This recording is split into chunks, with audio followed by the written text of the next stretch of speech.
কাজে লাগাইছো তো কোন কাজে লাগাইছো বলেন এর মাল কয় বস্তা আছে মাল ওই যে স্যার কালকে 100 বস্তা দিয়ে গেছিল তো 100 বস্তায় আছে না আমি তো দেখলাম 90 বস্তা মাত্র আরে আপনি ভুল গুনছেন মনে হয় আপনার হ্যাঁ না কি বলো তুমি আমি স্যার মনে পড়ছে কালকে কাজে লাগাই দিছি আপনার বলতে মনে নাই আমার এই মে কালকে রাত্রেবেলা সব লোক পাঠাই দিছো ঠিক আছে 4টা বাজে কাজে লাগাইছো তো কোন কাজে লাগাইছো হ্যাঁ ফাইলামি করিস তুই কি পাইছিস তোদের মতো লোকের কারণে ঠিক আছে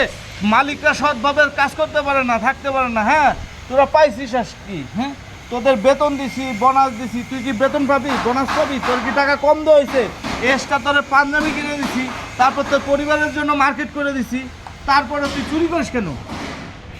হ্যাঁ চুরি করিস কেন তোদের মতো লোকের কারণে ঠিক আছে এই দেশের মানুষ আমাদের দেশের চোর বাটপার ভরে গেছে গা মালিকরা একটা বিশ্বস্ত তোরকে আমি কম বিশ্বাস করি রে কম আদর করি তোরকে আমি কোনো কিছুতে কমতি কম দেই তুই যে কাজগুলো করিস সেটা কি তোর ঠিক হয়েছে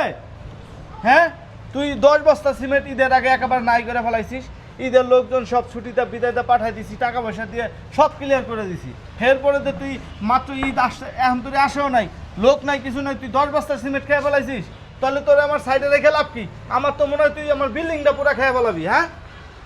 পাইছিস নাকি কি করা যায় না বেড়া বেড়া আর যেন কোনো সময় না দেখি বেড়া ইয়াদ্দ পোলাপান